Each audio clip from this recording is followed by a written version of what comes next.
Во 5 клона на детската градинка Павлина Белјанова нема евидентирано заболени од жолтица и состојбата е мирна, информираше денеска директорката Едита Миткова. Се преземаат сите потребни мерки за заштита на дечињата.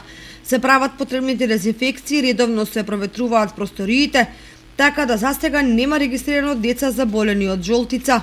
Во нашата градинка, во склоп со сите 5 објекти, немаме евидентирано ниту едно лице заболено од жолтица. Сите дечиња што се донесени се со уреден вакцинален статус, уредна ММР вакцина и со сите потврди што соодействуваат на сето она што го бараме.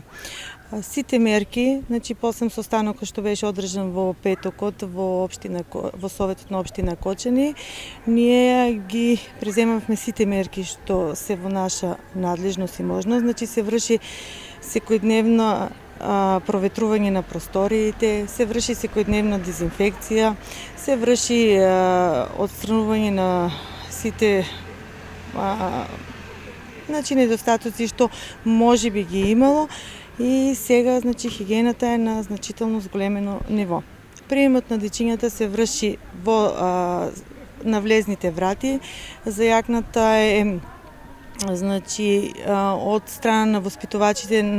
Наутро имаме зголемен број на воспитен кадар уште во раните утрински часови, уште при отварањето на градинката, така ќе биде во поподлените часови, така да сите деца се во моментот згрижени, сместени. Миткова информираше дека поради епидемијата од жолтица се забранува влегување на невработени лица во градинката и дека приемот на деца се врши на самиот влез, а во моментот е стопиран и упис на нови дечиња.